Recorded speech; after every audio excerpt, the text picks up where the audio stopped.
Retorno? Ok? Valeu. Hoje é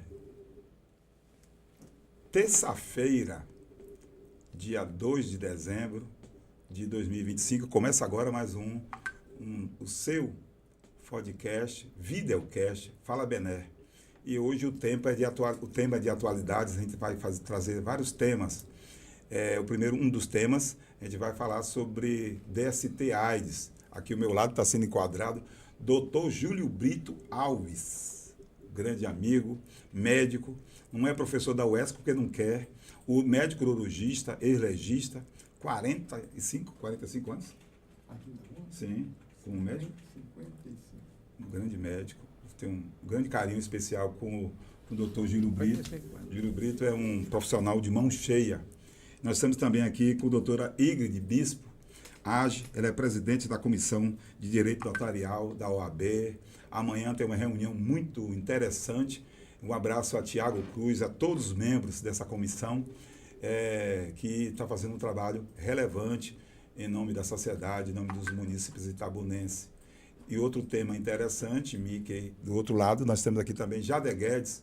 Jader Guedes é ex-presidente da Imasa, e o tema é Imasa, porque depois da manhã, na quarta-feira, dia de Santa Bárbara, dia de Caruru, o Ministério Público tem uma reunião, o Ministério Público, a promotora chamou lá para ver se tem esse Caruru aí lá pela manhã, com os dirigentes da Imasa e com o prefeito da cidade.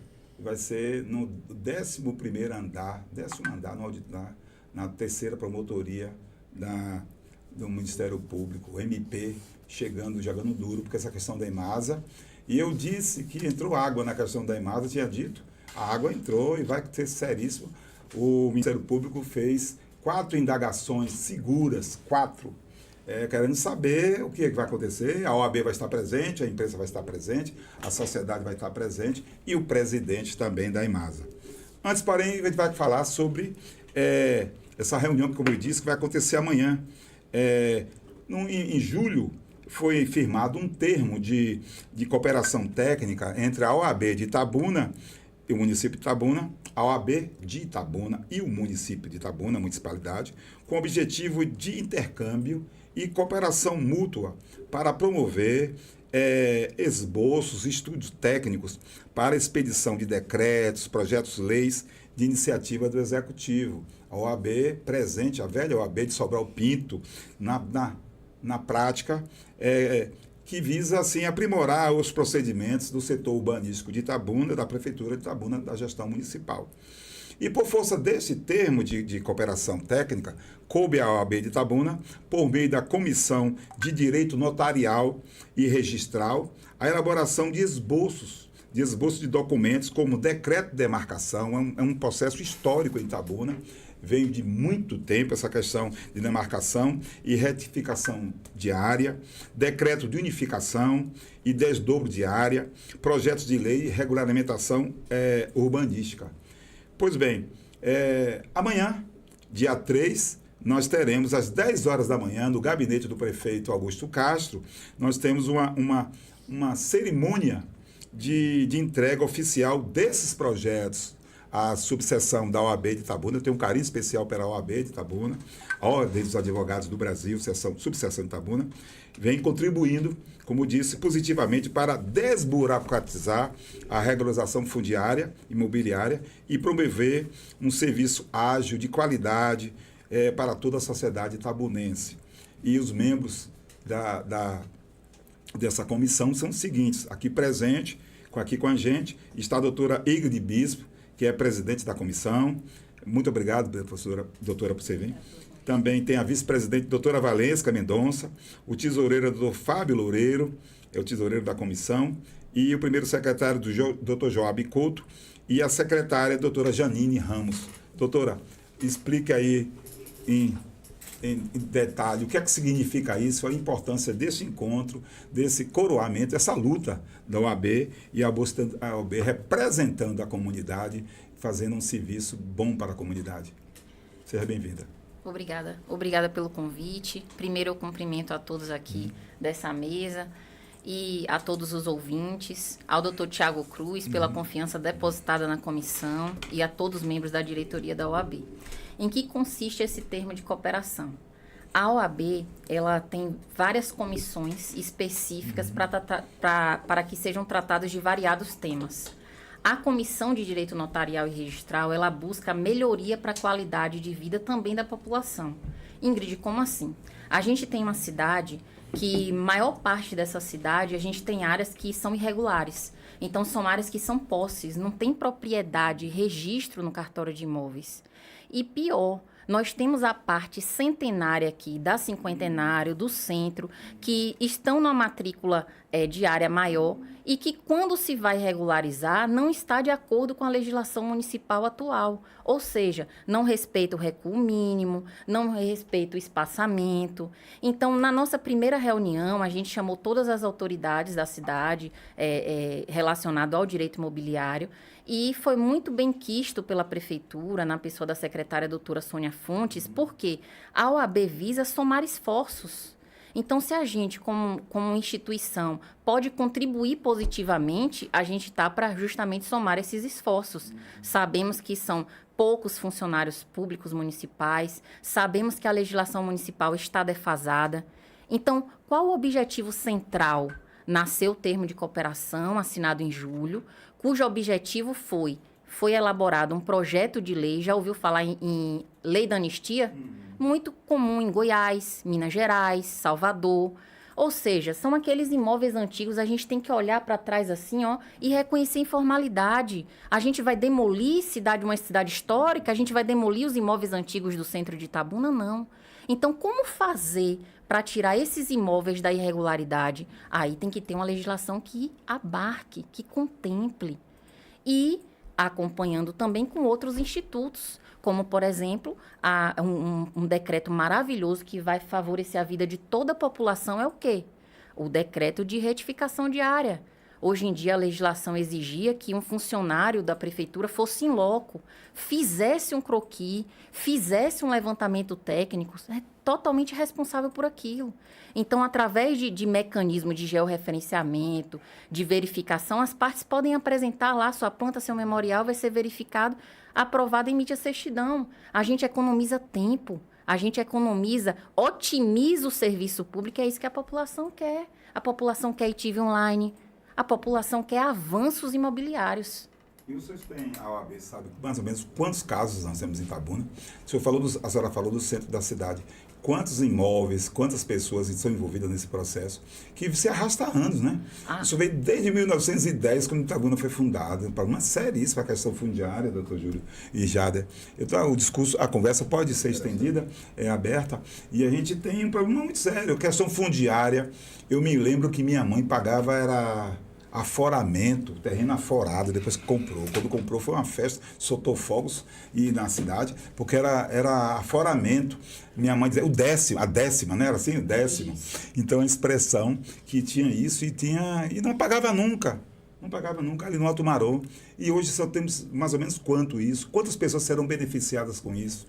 E com esse trabalho da senhora? Vou te falar até em porcentagem. Uhum. Eu já fui substituta até 2023 do registro de imóveis aqui de Itabuna e atualmente continuo prestando assessoria jurídica. E os casos que chegam lá de levantamento de áreas irregulares somam mais de 40%. 40% da cidade, são inúmeros bairros. E a gente tem mecanismos que, por exemplo, teve a REURB, que tem chegado, mas chega em alguns bairros. Mas para que essa REURB seja eficaz, a gente precisa que a legislação aconteça o quê? Acompanhe. E isso se dá com esse projeto. Então, assim, com esses projetos elaborados, mais de 40% da população vai ser beneficiada. Mais de 40% desses imóveis que estão irregulares lá no cartório de imóveis vai ser possibilitar uma regularização. E eu digo mais, a gente traz o quê? A gente traz investimento. Porque pensa uma empresa que quer instaurar em Itabuna ou procura um imóvel que seja regular, se procura o cartório de imóveis e a prefeitura tem uma norma divergente do Tribunal de Justiça da Bahia, há o quê? Conflito. Então, essa empresa não consegue. Emperra o desenvolvimento. Não consegue uma BITS. Porque está aqui o recuo mínimo e máximo, mas o imóvel é antigo. Então, ou seja, várias empresas desistem, às vezes, de instalar alguma coisa porque não tem mecanismo de regularização. Então, se você regulariza, você possibilita dar um imóvel em garantia, você possibilita renda, o direito basilar da propriedade e a circulação de riqueza. Boa notícia para a gente, né, no Natal. Isso faz uma coisa, um ânimo para a sociedade. Um abraço ao doutor Tiago, um abraço ao doutor Murilo Reis também, que é meu amigo e acompanha o nosso... E o doutor que está aqui também ao lado, acompanhando. Então, doutora, a senhora, na próxima quinta-feira, a senhora vai retornar aqui, trazendo o resultado disso. Eu acho que a notícia é boa para a sociedade, nós estamos no advento do Natal, espero notícias boas, né? E o AB fazendo um trabalho que não é de agora, não, essa questão fundiária. Eu me lembro que Dagoberto Brandão fez um levantamento, eu me lembro há 30 anos, quando houve a promulgação da lei orgânica, Itabuna tem poucos bairros. Itabuna tem, na verdade, conglomerados, ajuntamentos, loteamentos, tem 100 mais ou menos. Mas bairro mesmo são poucos. Itabuna, não sei se conseguiu, mas antigamente você tinha uns 20 bairros de Itabuna. Bairros mesmo legalizados. São Caetano, Mangabinha, Califórnia, Pontalzinho, Conceição, meu bairro. E aí vai juntando, vem loteamento não sei do que, parque não sei o que, parque azul, parque Pôr da Abóbora. E vem juntando, vai juntando, e a gente não tem. E a questão da sucessão também, de herdeiros, e a questão de garantia, talvez esteja aí residindo a questão do sentimento de pertencimento, né? O itabunense pertencer, essa é minha terra, essa é minha cidade, ter amor por essa terra, doutora. E também propagar, e aí eu falo também um alerta para a sociedade, a cultura da regularização. Porque a gente está numa cidade do interior, mas uma cidade, querendo ou não, relativamente grande. Então as pessoas têm aquela cultura de que, quando a gente vê Itabuna, tinha grandes bairros, matrículas como áreas rurais, que foram tendo aquele crescimento urbano desordenado, digamos assim, com loteamentos informais, e as pessoas criaram cultura de comprar por recibo simples. Então, a partir do momento que você regulariza a questão imobiliária e você conscientiza a população qual é a vantagem de se ter um imóvel regularizado, o que isso influencia, o que isso impacta. Então, se você pega, por exemplo, manda uma matrícula diária que não é regular para um cartório de São Paulo também, isso aqui existe ainda? Então, a gente precisa trazer essa cultura, sim, de regularização, de sair da informalidade. Ok, muito obrigado, viu? Fica à vontade, fica aqui ainda um tempinho. Vamos falar agora? Parabéns. Isso é muito bom, a gente vai voltar e acho que a comunicação... Simplificar. Muito bom, é isso bem. A notícia é essa, por aí, que a gente... boa, muito boa para a gente, né? A gente vai falar agora sobre DST. Ontem, dia 1º, foi o dia considerado o Dia Nacional de Combate à DST-AIDS. E eu fiz até uma live, na minha live, citei doutor Júlio Brito. Ontem teve no Brasil inteiro, em Itabuna, na Praça Dame, teve um stand, foi colocado um stand mostrando a conscientização. Mas o doutor Júlio, a minha preocupação e a função da gente é essa, como repórter, como formador de opinião, é que não vamos esperar. Não estou falando em relação à Prefeitura de Itabuna. A gente todo ano tem Dia Mundial de Combate à AIDS. Aí diz assim, o HIV é um vírus que surgiu no Brasil no final da década de 80 e tal. E ano. Um cidadão que está com o vírus, que está com a doença, não vai esperar um ano, não. Ele vai ter que estar no dia a dia. Então, o senhor, que é especialista na área, e devia, eu não sei, demérito para as pessoas que estão cuidando historicamente, tem um GAPA, o grupo de apoio.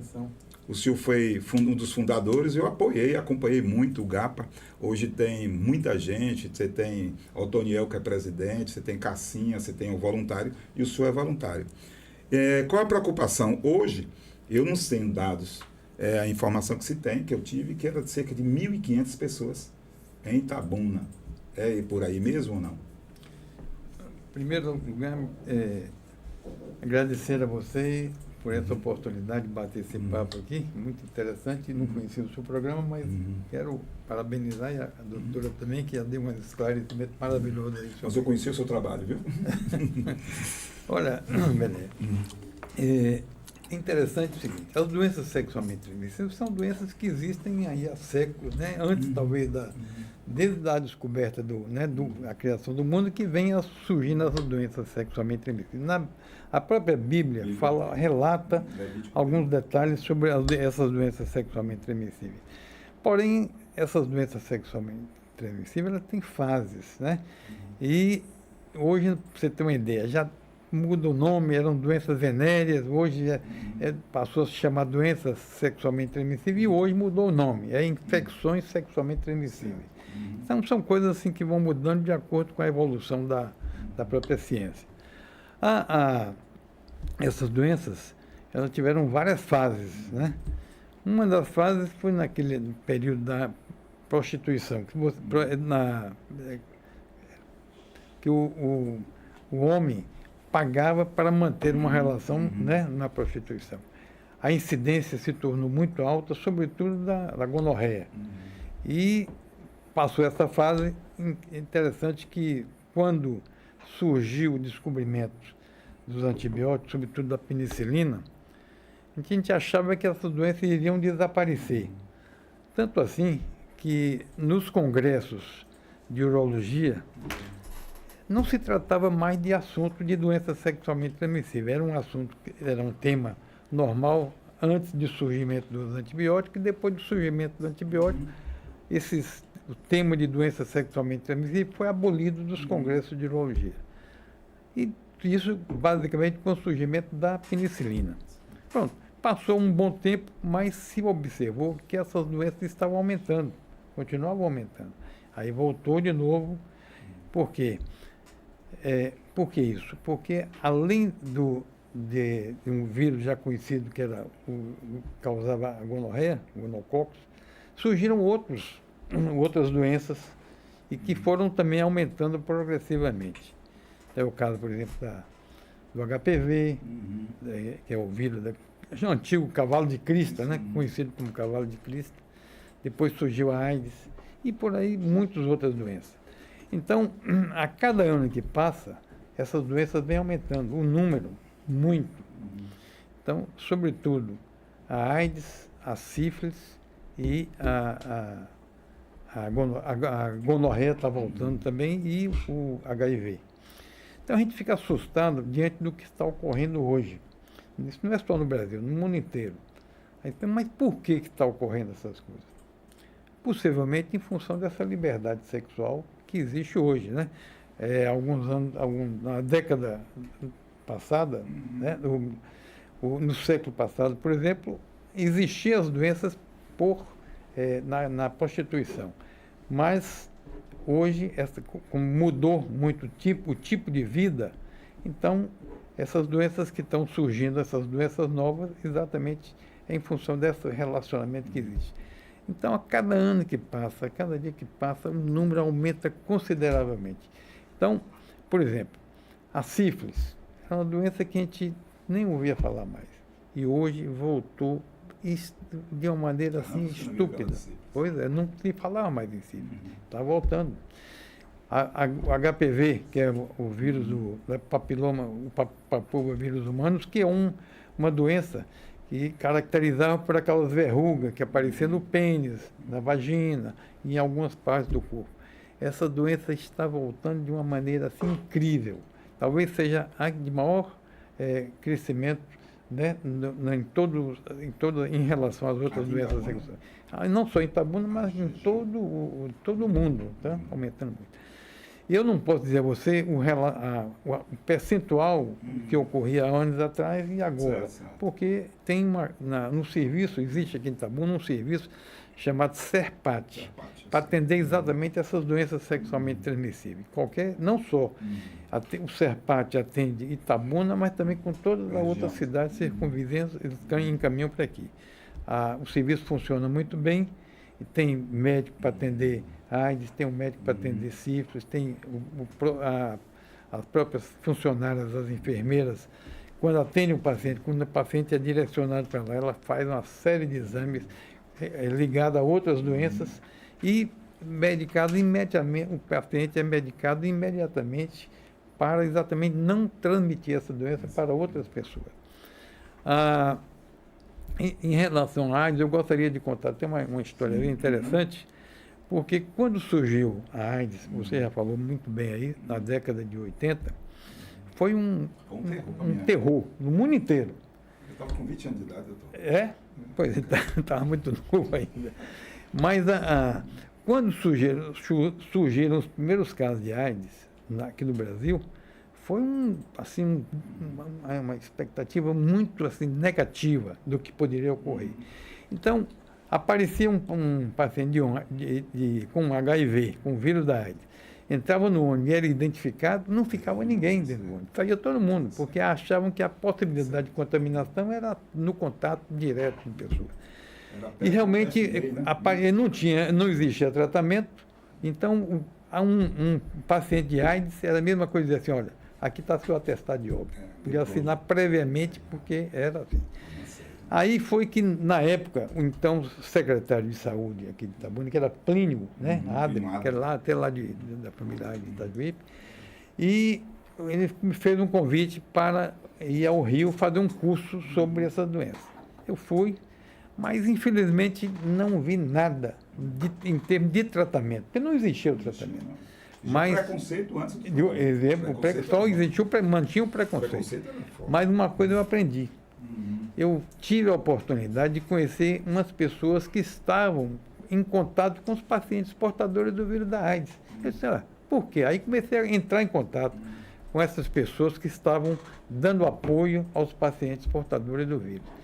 E eles me disseram o seguinte, que aquele grupo chamava Grupo de Apoio e Prevenção à AIDS. Era o GAPA. E eu fiquei tão entusiasmado, falei, quando eu voltar em Itabuna, eu vou criar um grupo desse aqui. E criamos esse grupo de apoio, que foi o primeiro grupo de apoio GAPA criado aqui no estado da Bahia. Então, você já citou o nome de Val Cabral, de Otoniel, Suzy, que participaram da criação, Plínio, Adri, Humberto Barreto, né? Esse grupo, nós criamos o GAPA com o objetivo de dar assistência às pessoas portadoras do vírus. Desenvolve perfeitamente. Ninguém queria saber do paciente de AIDS, né? Ninguém queria saber. E esse grupo tinha como objetivo conseguir alimentos para essas pessoas, roupas, e a gente fornecia, tinha um endereço dos pacientes, que eram poucos, mas davam todo o apoio a esses pacientes. E, felizmente, a ciência mudou muito, não tinha assim, um medicamento específico, como não tem até hoje, mas existem medicamentos que melhoram muito a condição do portador do vírus. Inclusive, hoje, só morre com o vírus da AIDS quem não faz o tratamento, porque existem medicamentos que, com esses medicamentos que a pessoa usa, ele fica até incapaz de transmitir. E a mãe hoje não passa para o filho. Exatamente, melhorou muito o tratamento. Então, nós temos pacientes de AIDS aqui hoje com mais de 30 anos convivendo com o vírus, porque passaram a receber os medicamentos novos e o resultado é extraordinário. Paciente portador do vírus, ele continua com o vírus até agora, assim, sem a retirada do vírus, sem uma medicação para te matar o vírus, mas o vírus circulante, que é o vírus que transmite, não existe mais. O medicamento consegue transmitir. Hein? Eu me lembro que o caso de Enfio e do irmão de Enfio, eles eram hemofílicos, né? E Enfio e Betinho. E aí foi isso que mudou um pouco, né? Aí veio Cazuza, está associado com sexo, com homossexualidade, com... E a expressão é essa mesmo, peste gay, né? Como era? Peste gay. Olha o nome, carregado de preconceito, né? E é pesado, então muita gente não dizia, morria... como se fosse leproso, né? Mas, doutor, tem um dado interessante. Tem alguém aqui mandando um recado, uma pessoa que gosta muito do senhor, diz que ela trata do marido dela, Dona Trindade, minha companheira, está dizendo que o senhor Drauzio Varela de Itabuna. E eu concordo, né? Pela idade, né? Também pela experiência. Não, é bom. Mas é bom isso, velho. Pela idade. Mas, doutor, obrigado, você sabe o carinho e a atenção que nós temos do senhor. E eu conheci o doutor Júlio Brito, eu tinha 16 anos de idade como conheci. Não foi como cliente dele, não. Eu era repórter policial. Eu e Valdenor Ferreira, né? Nós éramos repórter policial, garotos, em 1975, 76. Eu era repórter policial do Diário Itabuna. E doutor Júlio, médico legista da Polícia Militar, da Secretaria de Segurança Pública, Segurança Pública, e doutor João Otávio também, os dois eram. E doutor tratava a gente com carinho, ouvia tudo, explicava direitinho, deu muita aula. Essa aula que eu recebi do senhor, quando eu fui fazer medicina legal, já sabia de tudo, mas isso é interessante, eu agradeço ao senhor agora publicamente. Inclusive o seguinte, o grande objetivo da criação desse grupo aqui em Itabuna, além de dar apoio aos portadores, tinha um outro grande objetivo, que era a prevenção. Nós fazíamos palestras em todos os colégios, nas cidades circunvizinhas, com o objetivo de mostrar aos jovens o perigo que podia representar uma doença, um relacionamento sexual sem um conhecimento do outro. Então, isso foi realmente muito bom e criou-se uma aceitação muito grande. E voluntariamente. O senhor até hoje é voluntário. Voluntário, até hoje é voluntário. Agora, alguém me perguntou aqui, o senhor me disse, eu estou guardado essa informação, que esse problema está acometendo basicamente a pessoas entre 18 e 25 anos, jovens, sem uso de preservativo, e os velhinhos também, né? A partir de 60 anos também está relaxado? Né? Essa idade intermediária do adolescente é exatamente em função desse impulso, dessa essa liberdade assim, sexual, vamos dizer assim. E o idoso exatamente porque ele ainda pensa que tem condições de manter um bom relacionamento e vai sem saber com quem ele mantém relação. Apareceu, é essa que eu vou e manter, sem saber quem é. O Orlando Cardoso fala, vai com força, né? E é um perigo. Eu gostaria que você desse uma mensagem aí, o que pode ser feito, e isso é interessante que a Câmara de Vereadores, a OAB, sindicatos de jornalistas, a sociedade, veja o que ele está dizendo aqui, porque a intenção é que seja uma ação, tem que ser como segurança pública, a prevenção de segurança pública é diária, aqui não é todo dia, não, um blitz, a prevenção tem que ser nas escolas, a educação tem que ser... nós vamos falar daqui a pouco sobre carteira de motorista. A carteira de motorista tem que ser na educação básica, ensinar o menino. Educação sexual, orientação sexual. Se não aprende na escola, Jader, né? Estava comentando, aprende na rua, né, doutora? Você vai aprender na rua, com um amiguinho, com a amiguinha. Então, a educação... tem que estar no currículo escolar a questão da orientação sexual, educação sexual. Aprendeu biologia? Aprende. Um dia vai beijar, um dia vai ter um relacionamento. A questão de computação, informática nas escolas, dirigir nas escolas. Então, doutor, eu acho que eu gostaria que o senhor fizesse uma mensagem aí, pela sua experiência, porque eu que estou ouvindo na rua, de ontem para cá, essa pauta, eu liguei para o senhor, vocês viram? Fiz questão de ligar para o senhor, a pauta, muita gente. E um detalhe também, o senhor que é meu médico, né, que é urologista, tem a meninada aí está usando, com menos de 20 anos, usando, que reforça o Viagra, né? O Tadala, Tadala Fila. Estimulante sexual, a palavra é essa. E sem nenhum critério. Tem garotos tendo problema de coração, sem saber que tem, e tá com 20 e poucos anos já. E o senhor, como médico, como especialista, qual é que você diria para essa meninada que está aí, ainda chama da balada, tomando todas e bebendo todas e querendo pegar todas as meninas? Eu gostaria de fazer um comentário em relação ao primeiro tema que você colocou aí, sobre o apoio político à instituição do GAPA. Esse órgão, o GAPA, Grupo de Apoio e Prevenção, foi criado por voluntários e continua sendo mantido por voluntários sem nenhum apoio do poder público. Por que isso? Então, exatamente, poderia ter um estímulo, né? Porque tem uma instituição, tem uma casa de onde... A casa onde... Tem um custo, né? Tem custo. E, infelizmente, não recebemos um centavo sequer do poder público para dar continuidade a esse programa. Vai chegar um ponto que vai, né? Cansa, talvez canse, tem que parar. Pode falar, Então, doutor. chegamos a comprar um imóvel, Deu certo. continua lá o imóvel até hoje. Sim. Procuramos fazer reuniões com os próprios pacientes portadores do vírus, com as mães, os parentes mais próximos daqueles portadores. Mas esse São os grupo mesmos, né? são grupos que não tem Cassinha, nada ligação Antoniel, nenhuma.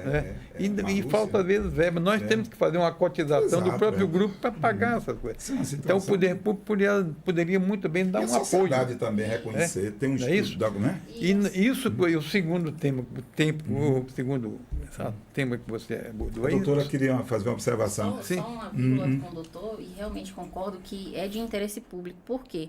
O gasto é altíssimo, porque o apoio não é só na prevenção, é a prevenção, o apoio físico, a medicação, o apoio psicológico, porque muitas pessoas às vezes não querem reconhecer que tem ou procuraram ajuda justamente ainda por esse receio do preconceito e tudo mais. Então, essa associação visa desconstituir, visa acolher, e não só aquele cidadão, como muitas vezes a própria família. Então, há uma extensão desse apoio. Então, realmente precisa de uma contraprestação, tá? De parabéns, os idealizadores, né? Pessoas que somam positivamente com a sociedade e realmente precisa desse olhar público. Ok. E em relação, por exemplo, à continuidade do esclarecimento aos estudantes, poderia muito bem ter um tema nas escolas sobre educação sexual, que não tem. Que já né? defende, estava Não é isso? passando comigo agora, estava defendendo. Não existe um tema para ensinamento dos jovens sobre a educação sexual. Não existe, né? As pessoas confundem, né? E achar que orientar, preparar o jovem é ensinar o menino a manter relações sexuais. Isso é um erro didático, é horrível. E aí disseminou isso nos últimos anos, que a escola que vai gênero vai ensinar a menina a ser homem, a não ser homem, e aí vem e surge isso, e aí uma deformação na formação das pessoas, como se eles são despreparados para o discurso, né? Porque o lugar da escola, a escola é justamente para isso. A escola existe para filtrar, para preparar o cidadão, para ouvir, tirar dúvidas dos meninos, né? O menino vai ficar no banheiro lá escondido olhando, né? Então é necessário que tenha um tratamento com respeito, porque o pênis, a vagina, a boca, o nariz fazem parte do corpo e tem que ser com naturalidade. E a gente começa a criar um mistério para as crianças, para os adolescentes, e não conversa diariamente com ele vai conversar com um amiguinho, e ele conversar com um amiguinho estrago. Tem garotas de 12, 13 anos mantendo relações sexuais, e sem saber o que é até. Incentivado por outros maiores também, que não sabem o que é. Que é uma atitude que a gente pensa que é só periferia, não é não. E a novela das 9 está mostrando isso aí, que, né, a Rede Globo, que é tida como demônio, né, está mostrando. Mas, doutor Júlio, o senhor falou sobre os 60 anos? Os velhos com 60 anos? E a pergunta que eu falei, que os velhos de 60, 65 anos usando sem nenhum... Não só os idosos, mas você abordou também sobre os jovens, os adolescentes, que já começaram a usar o estimulante sexual sem necessidade. Então, o que eles pensam? Começar a usar um estimulante para manter mais relações. Sem preservativo. Né? Sem preservativo. E uso sem preservativo. E o idoso também, hoje o fator, por exemplo, psicológico é muito importante no relacionamento sexual. Eu sempre digo o seguinte: o trabalhador rural dificilmente tem alguma alteração sexual, tem problema sexual, porque ele não tem problema mental, ele não tem problema psicológico. Pescador também, não? Pescador também. Então, ele mantém a sua atividade sexual sem usar nenhum preservativo, sem usar nenhum estimulante. Já o morador urbano, aí sim, esse tem grandes problemas. Porque é o vizinho com problema, a família com atritos que são criados naquele momento ali, e realmente esse problema mental gera um problema sexual. Então, ele passa a ter uma deficiência sexual ou exatamente em função da sobrecarga de problemas mentais. Então, não adianta tomar um estimulante. Ele pode até melhorar um dia, 2, mas depois vai ter o mesmo problema. E outro detalhe, os estimulantes que surgiram os primeiros, matou muita gente. Muitos usuários desses medicamentos morreram, né? Aqui em Itabuna nós tivemos alguns casos, inclusive você conhece alguns deles, né? Sim. E hoje também o próprio laboratório que lançou o medicamento, lançou uma dose muito elevada e que as pessoas que tomavam esse medicamento tinham um problema de coração. O próprio laboratório reconheceu isso e baixou a dosagem. Passou de 20 miligramas para 5 miligramas, para usar diariamente. Esses 5 miligramas está mantendo aí o pessoal estável, porém não é o mesmo. Depois de usar algum tempo de medicamento, ele reconhece que não está fazendo o mesmo efeito como ele era anteriormente. Né? Então, são problemas que a gente tem que analisar bem se vale a pena ou não vale a pena. Do ponto de vista de saúde, eu acredito que não. Mas, do ponto de vista até de sexual, pode ser até que... Mas o ponto aí não chegamos... o não uso de preservativo. Sim, sem usar O preservativo. velhinho de 60 anos, 65. Se não usa, normalmente ele não usa Separado, e vai para a festa, a velhinha também vai. Exatamente. Pronto, eles querem manter uma atividade, tem uma ereção que acham que aquilo é suficiente para manter uma aumentou o atividade. número de casos nesse sentido, de idosos, 60, 65 anos, com doenças sexualmente transmissíveis? Não, até que não. E no idoso não, é mais no adolescente. Mais no adolescente. Ok. Valeu. Vamos falar agora sobre o tema agora. Tem uma mensagem aqui, Mike, de uma internauta, de um ouvinte, Maria Clara. Ela mandou para mim aí, vamos ver aí. Mandou uma mensagem, uma queixa.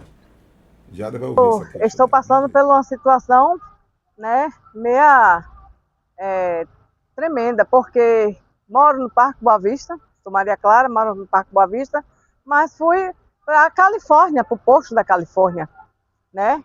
E o mês passado eu queria marcar os meus exames e não foi autorizado porque muita gente, né, a secretária da Saúde falou que ia ficar melhor, mas ficou pior para todas as pessoas, porque a gente tem que ir. Meu filho foi 1h da madrugada, dormiu lá no posto e eu não consegui marcar os exames, o retorno, para ir para a médica, a doutora Diana, não consegui. De jeito nenhum, porque não tinha mais exame de sangue para fazer.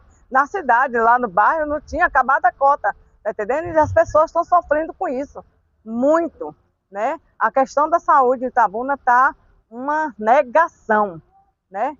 Porque as pessoas direto no rádio falando que estão sofrendo amargamente com essas mudanças que a Secretaria da Saúde fez, tirando as pessoas de um bairro para o outro, mais longe, ficando muito ruim para que elas possam ser atendidas. E agora, só para acabar de consertar, tirou as pessoas que nos atendiam, tudo dos postos de saúde, e aí trocou todo o pessoal de novo. Hoje mesmo, pela manhã, a moça estava na Interativa fazendo uma reclamação, pedindo a Augusto Castro que, pelo amor de Deus, colocasse uma pessoa que foi tirada de um posto que tratava as pessoas muito bem, né? E agora colocaram outras pessoas diferentes que não estão fazendo o trabalho bem. Olha, e o prefeito Augusto Castro, ele ouve a Rádio Interativa, viu? Ele ouve, tanto que ele ouve que ele diz que ouve. Agora um tema, isso não é de agora não, esse assunto já foi tratado aqui com a secretária Lívia, estava tudo certinho. Eu moro pertinho, uma distância pequenininha de um centro referência de saúde, que foi um centro de referência de saúde, centro Mangabeira, meu Deus do céu, no Bairro da Conceição, da mulher de João Mangabeira, como é? Otávio Mangabeira, esqueci o nome dela. E Augusto Castro, o Geraldo Simões, tentou colocar 24 horas, até 22 horas, foi referência. Era o Lactária, que ali perto há muito tempo, doutor, que era perto do Centro de Cultura, e aí aqui, esse centro, que vizinho era o Colégio General Osório e este Centro de Saúde. Mas as pessoas estão reclamando muito, porque estão indo para o bairro São Pedro, estão indo para a distância, que é pertinho. O Canadá, eu nunca fui não, mas eu vi não sei aonde, que o Canadá, o médico do Canadá, ele mora no bairro, o médico público. O professor do Canadá, ele mora... Você já foi do Canadá, você sabe, né? Então, olha, doutora, que coisa simples. Eu sou funcionário público, professor, moro no bairro X, então é melhor eu estudar no bairro X, que eu conheço a meninada toda, meu filho estuda no colégio também, e o policial mora nesse bairro, ele também vai guarnecer ali. Então ele conhece a realidade, o médico, o enfermeiro, e vai criando essa crosta, essa coisa do bem. Então, a relação tem que ser essa. É para melhorar, não é para piorar, não. Eu não sei o que é acontecendo. Já trouxemos aqui a doutora Lívia, ela já falou aqui no podcast, e a OAB pode entrar. Esse nosso podcast está escrito ali, a doutora. A voz de quem não tem voz. Quem não tem voz, fala aqui. E quem tem voz, fala para quem não tem voz para ouvir. Então, explicar. O que a senhora achou? Que a senhora pode, como mulher, mãe também? Também. Mãe, como cidadã, ver o que Dona Clara, ela todo dia a Rádio Interativa fala, eu ligo a Rádio Interativa todo santo dia, alguém está fazendo queixa nesse sentido. Então é necessário tomar uma providência, porque alguém está doente, alguém vai morrer, entendeu? Inclusive, em relação ao AB, quando no início da minha fala eu comentei que lá a gente tem várias comissões. E tem a comissão também que trata a comissão da família, a comissão da mulher, né? E essas comissões já tiveram, inclusive, reuniões com a Prefeitura Municipal, com a Secretaria de Saúde, para beneficiar justamente a sociedade. Porque o que a sociedade quer? Quer um serviço de qualidade. Então, quer um serviço de qualidade na área da segurança, na área da saúde, na área imobiliária. E o pedido dela ali é um pedido simples, é um direito resguardado por ela constitucionalmente, que é o direito à saúde. Então, o que ela está dizendo preciso, às vezes, deslocar para outro bairro distante para ter um atendimento à saúde. E quantas pessoas não têm condição de pagar a passagem, o transporte? E quantas pessoas têm filho pequeno em casa? Precisa ser atendido e não tem um suporte. Então, isso não é um pedido, isso é um direito. Então, tem que ter esse olhar, sim. E é com isso que, graças a Deus, também eu participo dessa instituição. Eu tenho orgulho de pertencer ao AB, porque está sendo muito atuante. Está participando de vários projetos para fazer... A gente tem, logicamente, que sabe que tem o poder público tem um princípio da reserva do possível, mas tem direito, tem situações como a saúde que tem que ser beneficiada, tem que ser melhorada.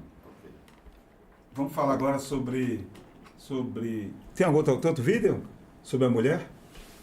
Eu estava na caminhada, mas que está descobrindo aí, tem uma caminhada. Eu estava fazendo uma caminhada agora pela manhã e surgiu esse fato aí, né? Olha aí. Vai, Mickey. Mandei? Antes você pode falar sobre água, a questão da água. Enquanto você está aí, doutor Jader, amanhã também nós temos a reunião. A OAB vai estar presente, né, doutora? Amanhã no Ministério Público, reunião no Ministério Público, com a promotora da 3ª Promotoria. E eu trouxemos o senhor aqui para falar sobre isso, sobre o que é que está acontecendo com a água de Itabuna, o que é que tem de coisa grave na cidade, o que é que se pretende fazer. A Imasa, nós fizemos uma matéria e dissemos que a questão da água, a água é séria e que o Ministério Público faz 3 perguntas, tem 4 ações, são 4 provocações de funcionários, inclusive, um ex-presidente, né? E de todos os presidentes que eu acompanhei, eu destaco o senhor representa os ex-presidentes e o senhor fez um trabalho, como diz o outro, profícuo na entidade, deixou ela enxuta e o senhor é referência, eu tive na Imasa, o senhor é referência para, eu dizendo isso com orgulho, olhando nos seus olhos, você é referência na Imasa. Você fez um trabalho, meu irmãozinho, por isso que ele está aqui. Por isso que o senhor está aqui. E tem ex-dirigentes, tem colega do senhor, batem palma para o senhor. O senhor enxugou, mano. E eu quero saber quem está com a razão. Eu não. A torcida do Flamengo quer saber. Quem está com a razão é o senhor ou o atual presidente e o prefeito da cidade que quer vender ou o governador. O senhor veio aqui antes e está voltando agora. Como é que está essa situação? Me conte aí. Daniel, eu quero te agradecer em primeiro lugar pelas palavras, mas antes também eu quero saudar aqui o doutor Júlio, pelo que apresentou aqui, a doutora Ingrid, e pedir que leve meu abraço a Tiago, que nós tivemos a oportunidade de trabalhar juntos, inclusive na EMASA. A OAB está muito bem servida, com a senhora e com ele também. Bené, sempre que você me pergunta sobre a EMASA, eu procuro preservar a questão de falar pelo período que eu passei lá, né? Que foi de 2017 a 2020. Né? E o pessoal sempre me pergunta aquela pergunta, a EMASA é viável ou não é viável? Em primeiro lugar, eu digo o seguinte, o modelo, para mim, não interessa. O que interessa é a gestão, a seriedade, mas principalmente a transparência. Talvez o Ministério Público não estivesse fazendo essas perguntas se houvesse transparência, se a sociedade estivesse sendo envolvida. Porque, no fundo, a EMASA existe para quem? O povo de Itabuna. Todo mundo, né? A água é para isso. Então, e a empresa, inclusive, é do município. E assim... E na minha gestão, eu gostaria só de fazer algumas colocações. Nós pegamos um período muito crítico, de 2017 a 2020, que nós pegamos a ressaca do sal na água, que acabou com as tubulações da EMASA e teve naquele período de ser grande parte de adutoras, máquinas, motores, ser todos recuperados, substituídos por outros novos, e a pandemia. Né? Isso foi outro efeito grave. Outra coisa, em 2017, Itabuna tinha 221 mil habitantes. Hoje tem 196 mil. Então, naquela época, era mais difícil a EMASA suprir a necessidade dos munícipes do que agora, porque tem em torno de 25, 30 mil, quase, habitantes a menos. Né? A tarifa era a menor tarifa do Brasil, inclusive a de esgoto, porque hoje está em base 80%, suponhamos que passe para a Embasa. Você já pode esperar aumento de tarifa, porque a tarifa da Embasa é maior. Né? A tarifa social da EMASA naquela época era 5 vezes menor do que a tarifa social da Embasa, que era 5 vezes maior. Ela foi congelada durante um período grande, porque se cobrava 75% do esgoto, e o Ministério Público reduziu para 45%, então nós ficamos sem receita. Então, apesar dessa crise toda, a gente tem que falar de um problema aqui, porque é o seguinte, eu estou fazendo essa colocação para que a população entenda da necessidade de ter uma transparência, está fazendo por quê e para quê, onde vai chegar, o que é que a população vai ganhar com isso. Se ganhar, ótimo, vamos bater palma, não tem problema nenhum. Então, eu lhe digo o seguinte, uma gestão que passou de 2017 a 2020, zero de dívida. Não ficamos devendo um parafuso sequer a ninguém. Nós pagamos 40 milhões de dívida, tudo com recurso próprio. O que foi esses 40 milhões de dívida? Produto químico, que não se pagava.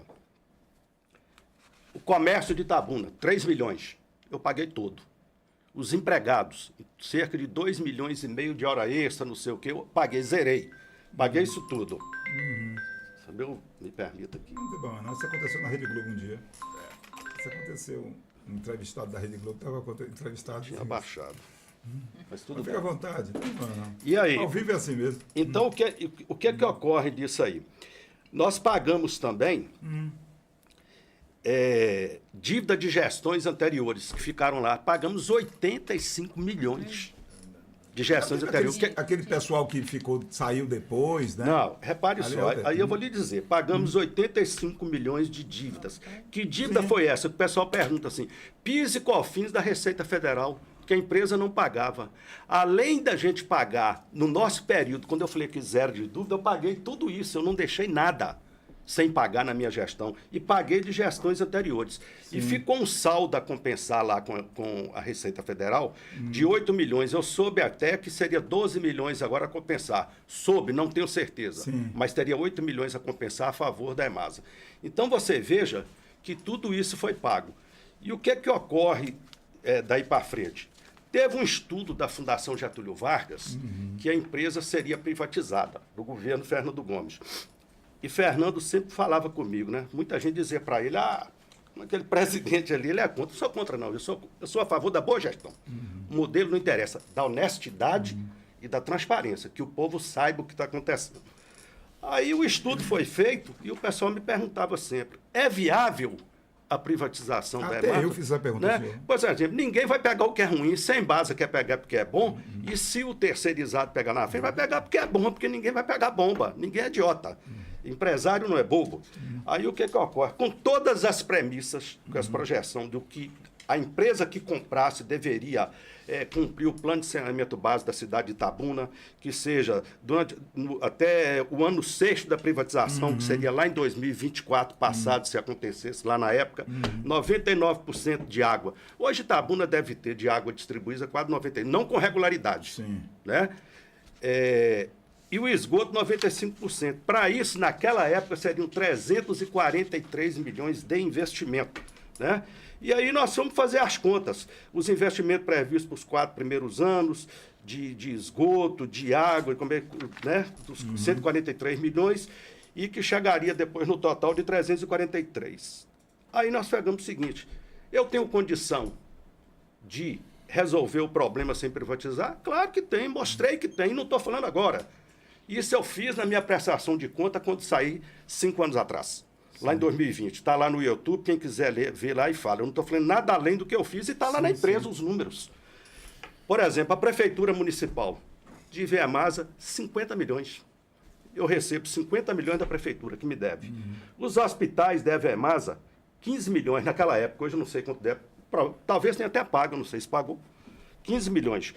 80% do esgoto da Embasa, se eu levo o esgoto meu para o valor da Embasa hoje, eu teria mais 48 milhões de receita em 5 anos.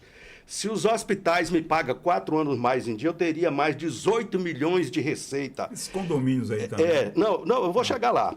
Prefeitura, mais 4 anos da dívida da prefeitura, se me pagar mais 15 milhões e correção do faturamento na premissa da FGV em 4 anos, 200 e mais 28 milhões. Eu arrecadaria 174 milhões, ou seja, eu resolvi a vida do município da Embasa com recurso próprio. Olha o semblante do Dr. Gil. Então, com recurso próprio, eu não estou inventando nada disso, não. E aí o seguinte, o que precisa haver é respeito com a empresa. E aí, eu acho até que na mão da iniciativa privada é melhor, porque vai ter mais seriedade. Porque quem avacalha a empresa são os políticos. Né? Mas o senhor não deixou avacalhar. Por que você tá eu não fazendo deixei isso? porque foi a minha condição que eu coloquei para o prefeito. Eu vai. indico a direção da empresa e vou enxugar a empresa. Ela tinha quase 500 empregados, eu eles deixei com respeitavam. 236, não sei quanto tem lá hoje. Eu não vou, Bené, te contratar se não precisa. Né? Igual eu falei com o prefeito, não adianta o senhor me indicar um diretor de planejamento. O prefeito Fernando Gomes. Falando com ele, você não vai me indicar o diretor, eu não vou aceitar, porque ele não vai ganhar lá, eu vou gastar com ele 20 mil reais para ele não produzir. Eu acumulo de graça e 2 para o município. Como? Presidente, eu não tinha carro, não tinha telefone, não tinha celular, não tinha nada. Quem bancava isso tudo era eu. Você pode ver, nunca andei num carro lá na empresa e nunca utilizei um litro de gasolina e uma Coca-Cola da Embasa. Então eu fui lá para servir Itabuna, que eu cheguei com os 18 anos de idade. Itabuna me deu vida, me deu voz, me deu tudo. Eu fiz como agradecimento, com seriedade. Eu produzi mais na Embasa em 4 anos do que 35 anos na Coelba como diretor e tudo em outras empresas do setor elétrico. Eu produzi mais em 4 anos, porque dei minha vida para aquilo ali, com prazer. Fiz grandes amizades lá dentro. Agora, Fernando falava comigo assim, Jader, eu sou o prefeito e não consigo botar uma pessoa naquela empresa. Eu falei, prefeito, o senhor consegue. Quem não consegue sou eu, porque o senhor me botou lá e eu que não botei ninguém. Exato. Aí ele ria, porque ele via a seriedade na coisa. Então ele me tolerou 4 anos. Então, por exemplo, cada vereador, doutor Júlio, botava na Embasa, e doutora Ingrid, 5 pessoas, botava para botar. Isso desestimulava os empregados a trabalhar. Então, o que Com um salário relativamente mais alto do que na o que... minha época não ocorreu, porque eu falei com o prefeito, só bota, eu saio. Não vai botar. E todas as pessoas, por exemplo, tinha 115 cargos comissionados. Eu baixei para 33. Desses 33, fizemos um estudo, tudo era feito estudo. Quem analisava são os empregados. Porque é o seguinte, eu não fiz nada na Embasa, não. Quando eu estou falando aqui, se vocês entendam, quem fez foram os empregados da Embasa que decidiram. Aqui eu tenho muito respeito. A gente se reunia toda quinta-feira, fazia a prestação de conta do passado e projetava o futuro, a semana seguinte. Cada semana prestando conta e projetando a seguinte. E os empregados. Então, dos 115, nós resolvemos baixar para 33. Dos 33... nós aproveitamos 18 do quadro próprio e contratamos o restante do quadro fora. São tão ruins que estão lá até hoje. Você imagina, foram bem selecionados. Agora, uma indagação. Amanhã tem essa reunião, Sim. convocada pelo Ministério Público. Na sua opinião do senhor, Sim. por que o Conselho de administração da EMASA, tem um conselho de administração. Sim. Porque, na sua opinião, o Conselho de Desenvolvimento Tem um conselho fiscal. Não, o Conselho Municipal de Desenvolvimento... Sim.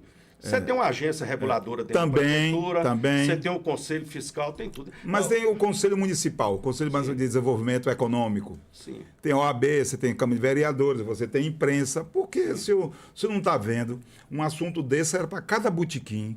Se eu saía do Caboclo Alencar, o pessoal estava comentando, saía para a esquina, na Cinquentenária, Shopping Center. Doutor Júlio, por que esse assunto em Masa está tabu? Você não vê um órgão de imprensa de Itabuna. Eu vou dizer aos senhores aqui, os internautas, eu estou ouvindo o comentarista Rui Corrêa, na Rádio Interativa, fez comentários, seguro, cirúrgico, como diz o outro radialista. Eu só ouvi a radialista Charliane falar com segurança e a Derivaldo Benedito Bené, não fala Bené. A população está calada, não fala, inclusive debochando. Quando eu disse que entrou água, teria entrado água, eu quero ver amanhã. Ninguém está comentando, não sei, ou esperando que o prefeito peça permissão ao prefeito para fazer a notícia, né? Porque o prefeito pauta para algumas pessoas, pauta a notícia, né? O prefeito Augusto Castro, posso dar essa notícia? Aí vai, o pessoal lá fotografa, faz selfie, tal, vai a versão do prefeito. Mas a questão é muito séria. Existe um plano de saneamento básico que o Ministério Público está questionando. Existe uma série de fatores. Existem perguntas que o Ministério Público fez. O Ministério Público é um conjunto, não é promotora não, né? O Ministério Público é um conjunto. E a gente é bom ver isso. E aí a população tem que chegar. Ninguém está contra não, doutor Júlio, doutora. Nós estamos aqui falando de um assunto que diz respeito a todo mundo. Todo mundo, todos os moradores de Itabuna, esse assunto diz respeito que todo mundo bebe água, todo mundo, ou alguém paga para alguém, ou alguém trabalha para pagar, ou paga para alguém beber. Então não tem, ninguém bebe água do Rio Cachoeira, todo mundo bebe. Aí o esgoto é altíssimo. Eu, particularmente, proporcionalmente, eu pago mais esgoto do que água. Proporcionalmente. Não é razoável eu pagar, por exemplo, R$50 de esgoto, de água, R$50 e 40 de esgoto. Proporcionalmente não tem como. E aí eu bebo água mineral, não bebo água de recomendação médica, né? Mas aí é outra história. Mas o problema é que não tem sentido a água da EMASA ser mais cara do que esgoto. Se aumentar 50%, Jader.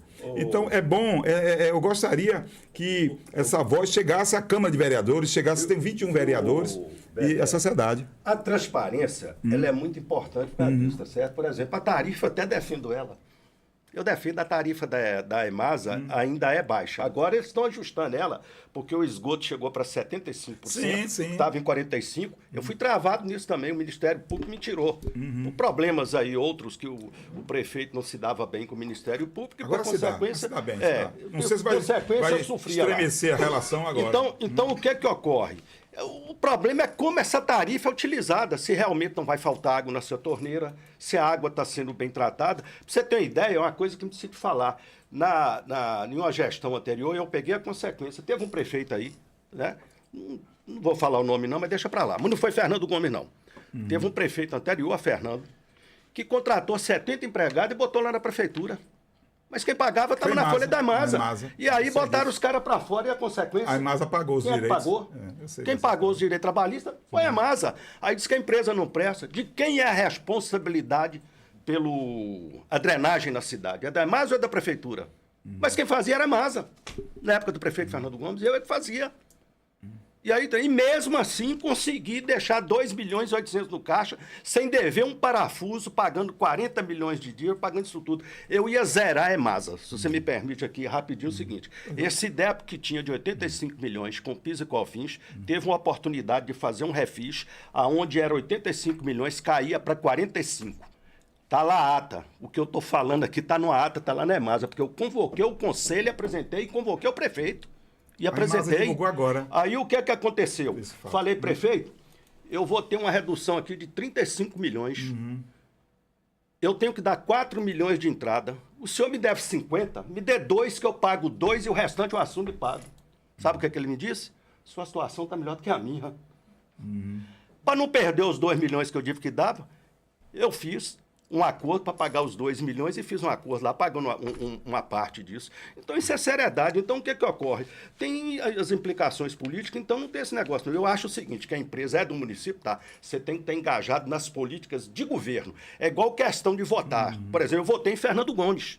Porque se eu estou no governo dele, eu estou com ele ou não estou com ele. Agora, não vou fazer politicagem, eu faço política de governo. É diferente. Então, a coisa é assim. A empresa, por exemplo, o que você me perguntou e todo mundo pergunta, é viável? É claro que é. Se eu tivesse dinheiro, eu comprava ela. Né? Comprava para mim. Ah, é por isso que muita gente está querendo comprar. Mas a empresa é excelente. E outra coisa, Bené, me permita mais uma vez aqui. Quem vai ganhar muito com isso é a Embasa. E o povo vai continuar pagando a conta. Por quê? Porque vai acontecer com o setor elétrico, quando eu paguei 35 anos, aí veio grupos espanhóis que compraram Coelba, Celp, Cosern. Eles acabam com todos os recursos humanos de todas as empresas, área de informática, área de logista, acaba com tudo, reduz tudo, a tarifa continua a mesma, você está entendendo? E o que ocorre? Trabalha com menos gente. Esses empregados que estão aqui na Embasa não vai precisar de nenhum. Por que não vai precisar de nenhum? Porque a Embasa já comporta isso, comporta com maior facilidade e o lucro vai ficar aí, vai ficar com quem? E o povo pagando a conta. O Mike está dizendo que nosso tempo regulamentar já está acabando, né, Okay. Mike? Mas tudo bem, dá um tempinho ainda, viu, Mike? Prorrogação. A Embasa comunicou que está comunicando através da assessoria de comunicação que alcançou um marco histórico. O que você falou aqui agora, conseguiu o CND, a certidão negativa de débito após 20 anos de pendência acumulada, segundo a notícia oficial. O passivo era superior a 91 milhões, decorrente de não recolhimento de tributos, como INSS, PIS, CONFIS, que você acabou de dizer aí agora, e que conseguiu uma luta para a sociedade. O problema da Embasa é a questão da transparência. Eu gostaria de dizer também, para finalizar o programa, que o presidente da Embasa, eles não tá a relação, e não é fofoquinha não, como alguns, como o João Mateus fala, eu ouvi dizer, né? Os blogueiros estão dizendo assim. Não, eu estou dizendo que a relação de Ivan, eu não conheço Ivan, o presidente Ivan da Embasa, ele é funcionário de carreira da Embasa, ele é menor aprendiz e cresceu dentro da empresa. E ele veio para Itabuna da Embasa, ele veio para Itabuna e o prefeito deixou ele numa situação não muito boa. O clima não é muito bom, tem dirigentes querendo sair, tem assessores saindo. Sim, se ele quiser falar, tudo bem. Ele quer falar? Pergunte a ele, pode perguntar que nós estamos aqui no ar. Opa, cuidado com a cadeira. Opa. Então, você pode falar, pode botar. E aí, a questão, nós somos no ar. Tem uma pessoa querendo participar do programa, a gente coloca no ar, a gente coloca agora. E a relação não está muito boa. A relação não está muito boa. O presidente transparência. Eu não conheço o presidente da Embasa. Fala isso, não estou. Mas é bom, o prefeito não se manifesta, porque, na verdade, existe uma situação do prefeito, que o prefeito Augusto Castro tem meu telefone, ele passa a ligar e dizer, mas não precisa mandar, eu vou usar uma expressão grosseira, quebra-faca digital. Antigamente, do Coronel do Cacau, eu sou itabunense, eu conheço o Cacau das antigas, Cacau Cabruca, e o quebra-faca digital. É o cara que fica na tocaia só disparando, como se o caboclo do lado de cá não fosse blindado. Nós somos blindados, a fofoca, a fake news, a ameaça e tal. Se não tu estivesse aqui frente a frente. Então, amanhã nós estaremos lá na reunião do Ministério Público, ouvindo minha equipe, meus produtores participando dessa discussão, que é uma coisa séria. O Ministério Público está perguntando, e no blog do Bené nós citamos isso, não é brincadeira não, são 2 reuniões. A reunião amanhã, esse documento foi assinado por um técnico, mas é referendado por doutora Rafaela Silva Carvalho, da 3ª Promotoria, e ela está dizendo assim, que seja prestadas informações acerca dentro do prazo de 15 dias, o documento foi datado do dia 26, e ele está pedindo informação pertinente aos atos administrativos já praticados até o momento, instrumentos jurídicos firmados ou elaborados e os estudos técnicos ou pareceres que fundamentam a migração. Quer dizer, tudo. Quer dizer, na verdade, o Ministério Público está dizendo faça transparência, Embasa. Em outras palavras, E tenho ainda o plano de saneamento, municipal de saneamento, aquele do Ctrl-C, Ctrl-V, que está sendo discutido aqui em agosto, nos bairros da cidade, sem transparência, diz que fez aquelas reuniões que avalia que não foi feito e programa que vai se fazer, e aí, desculpe a expressão, me engane que eu gosto, vai jogando, mas só que em Itabuna tem pessoas que pensam, tem pessoas que leem, tem advogado, tem médico, tem jornalista, tem pessoas que sabem. Talvez não falam por conveniência. Umas pessoas não falam por conveniência e outras pessoas falam porque convém falar. E nós falamos. E não é sem ofender ninguém, sem dizer nada. Porque eu não estou discutindo na casa do doutor Júlio Brito, se ele mudou a mesa para lá, mudou para cá, não na casa da doutora, não. A minha prerrogativa da nossa atividade profissional, do jornalista, do repórter, é que a causa é pública. Se é pública, nós estamos questionando, sem ofender, sem ter inimigo, sem ter amigo, mas a causa é esta. É necessário que as pessoas tenham transparência e discutam com seriedade e com respeito.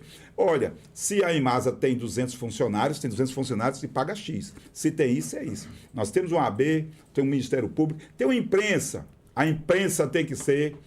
aliás, eu sei dizer que Paulo Lima também citou. Poucas pessoas estão falando dessa questão da Imasa. E eu vou bater nessa tecla. E eu vou discutir por que Itabuna não está discutindo essa questão na imprensa. Por que Itabuna não está discutindo? Eu não sei qual é a relação de Augusto Castro com a imprensa de Itabuna nessa questão. Eu não sei porque as pessoas talvez não falem por deferência a Augusto. Porque o prefeito Augusto Castro é reeleito. Vamos respeitar a reeleição dele, foi eleito com 60% de aprovação, tem 70%, e aí talvez alguns blogueiros, alguns coleguinhas da imprensa, não falam por deferência a ele, por respeito a ele. Mas eu sei por quê. Vamos lá. Pelé, eu queria, nessa oportunidade, para encerrar, parabenizar o presidente da Imasa e o prefeito por ter conseguido esse CND. E dizer que eu contribuí muito para isso. Exatamente. Porque eu não gerei um centavo de dívida. Eles bem sabem disso. E eles conseguiram o que eu não consegui com o prefeito Fernando Gomes, que foi fazer essa negociação. E essa negociação, isso aí, é uma razão maior para a empresa continuar a existir. Doutor Jader Guedes, um abraço, prazer estar com o senhor aqui. Doutor Júlio, o senhor ficou calado. O senhor calado é um gênio, viu? Eu fiquei tão entusiasmado, parabéns pela sua apresentação. Nós tomamos conhecimento do que ocorre numa empresa privada, numa empresa pública. Parabéns pelo seu trabalho realizado, né? Que eu tomei conhecimento hoje aqui. E a doutora também concorda plenamente nas suas as colocações aí, eu acho que é fantástico. E a você, Boné, eu vou frequentar mais o seu programa aqui, para aprender alguma coisa. A gente aprende muito nesse bate-papo. Você ficar calado não adianta, não. Eu vou ficar só mostrando o seu carinho.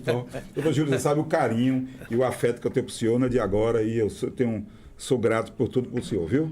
Doutora? Foi um prazer, muito obrigada pela oportunidade. Foi muito bom ouvir aqui o doutor Jader. Nossa, maravilhoso esclarecimento. Doutor Júlio também, com todo o contexto da prevenção. Muito bom mesmo. Uma tarde maravilhosa. Final do programa, Mickey. Olha, eu vou dizer que a Prefeitura de Itabuna autorizou bandeira 2 nas corridas até o dia 8 de janeiro, né? Vai ser os táxis vão correr bandeira 2, os táxis estão lá.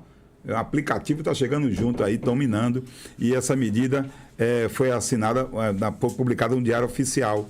E também nós temos até quarta-feira as mulheres, né, a questão do mutirão da mamografia, ali onde era antigo CESP, mulheres entre 50 e 74 anos, tem a oportunidade de realizar exame gratuito de mamografia até amanhã, quarta-feira, durante esse mutirão, que é a Secretaria Estadual de Saúde, a Secretaria Municipal de Saúde. Um abraço à doutora Lívia. A doutora Lívia é minha médica, viu? Tenho um maior carinho por ela. E também vai ser uma atuação ali no antigo CESP, onde era para referência. Não teve o shopping center que caiu ali antes de ser inaugurado, né? Que Ivani construiu com outras pessoas. Mas o tema agora também, Mike, para encerrar, é a questão da CNH. CNH está necessitando de ser publicada no Diário Oficial a resolução, e nós estamos vendo agora Menezes, que ele é presidente presidente do sindicato em nível regional, ele vai falar sobre o assunto, a opinião dele em relação a essa medida do governo Lula, que para alguns é uma medida eleitoreira. E eu não entendi ainda não, mas se Menezes está falando, eu concordo. Fale, Menezes, venha. Vamos lá, Mike. Boa tarde, satisfação de estar gravando esse vídeo para você e telespectadores. O sindicato recebe essa medida do governo federal com bastante preocupação. A desobrigação do uso de autoescolas na formação de novos condutores, especialmente jovens, coloca em risco a qualidade do preparo de quem vai dirigir. Acreditamos que a autoescola cumpre um papel fundamental na segurança do trânsito, oferecendo orientação técnica, acompanhamento profissional e condições adequadas para o aprendizado. Entendemos sim que o valor a ser pago pelo serviço é alto. Por isso, desde 2020, que estivemos tentando com o Senatran uma forma de baixar custos, exemplo, redução de IPI, IPVA, exame psicológico e médico realizado pelo SUS e outras medidas que reduziriam o valor da CNH. Entendemos que a decisão também afeta diretamente milhares de trabalhadores do setor, instrutores, proprietários e colaboradores de maneira direta e indireta dos CFCs. Lembrando que essa decisão foi tomada sem o diálogo necessário com as entidades representativas. É por isso que defendemos que qualquer mudança seja construída de forma conjunta, ouvindo especialistas e garantindo que não haja retrocesso na formação de condutores. Para concluir, nosso compromisso é com a segurança viária, com a qualidade de ensino e com a proteção de empregos da categoria. Seguiremos buscando abertura para a revisão dessa medida. Valeu, galera. Boa tarde. Ok. Antônio Menezes, eu concordo com o que ele está dizendo, viu? Rapaz, não pode. A educação é escola. Você está instruindo o cara, vai acabar com e acaba de qualquer jeito. Aí não ouve ninguém. Eu não entendi, Luiz Inácio. Luiz Inácio, olha, eu gosto do senhor, viu, Luiz Inácio? Mas tem essas coisas que eu não entendi.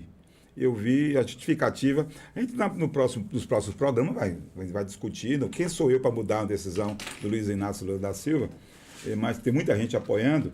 Mas a gente vai ouvir OAB, ouvir motoristas. O síndico Gilson ficou, mas está com uma reunião. Gilson Nascimento, que é especialista da área desse tema. O próprio Menezes. Você tem a autoescola de Jaçanã, Leninha, com a autoescola, tem várias escolas, ele representa a autoescola aqui, da Bahia. Se fosse discutido, a gente estaria aplaudindo, talvez. Não, exato. Fosse discutido, mas eu não entendi a justificativa do ministro, mas não sei, vou ver, eu acho que não é por aí, não. Luiz Inácio poderia ouvir. Primeiro tem a educação, a base, eu vinha por aí. Isso não quer dizer que eu estou falando mal de Luiz Inácio, não. Entre Luiz Inácio e os outros adversários que surgem por aí, eu sou mais o Luiz Inácio deu um gol, viu? Um gol não, 3, que é justamente o placar que vai acontecer amanhã do Flamengo. Quer doutor Júlio Brito goste ou não, quer doutor Jader Guedes, doutor Júlio é? Fluminense. Tricolor. Doutor Jade é botafoguense, mas a doutora é flamenguista. Tá 2-2 aí, tá bom. 2-2 não, é 40 milhões. E Mike, que não torce para time nenhum, mandou acabar o programa. Eu estou feliz e você está feliz também. Um abraço, fiquem todos com Deus.